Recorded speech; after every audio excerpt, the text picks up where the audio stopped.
同朋友講揾佢 Facebook 㗎啦，係介紹咗好多朋友俾佢。好快喎，係咪2個零月咧？瞓得好咗。之前成日眼光光望天光嘅。信任你哋啊，我覺得你哋好好啊，因為變化咗好多咯，可以瞓到覺咯。大概4至5個月咧，就開始有一個明顯啲嘅改善。而家基本上每一晚都係可以穩定瞓得到。1個月都見到有改善，即係有少少哇，好似重生咁，哇，真係好好瞓，唔知點解。差唔多1個月，都好快嘅其實，已經可以有翻睡意啦。第2、第3個月就開始就慢慢減啦，褪黑色素唔使食，我仲要成個人係好似好開心，同埋日日都笑咯。瞓覺係好大個改善嘅，一日唔醒啦。以前起碼醒3、4次啊。1個月左右咧，都好快瞓得着，瞓到有6至7個鐘啦。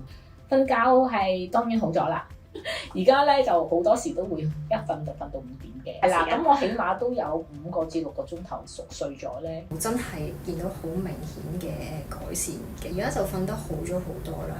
咁開始慢慢咁樣瞓覺嗰方面有改進咯。咁又可以一覺瞓天光，同埋冇咁易攰。2個月啦，就試下停咗佢啦，停咗佢都可以 work 到㗎。咁後尾咧就冇食好耐啦，已經2個月冇食啦。咁希望就跟住都唔使再食啦。都好開心啊！聽到你咁快可以搣甩到呢個安眠藥。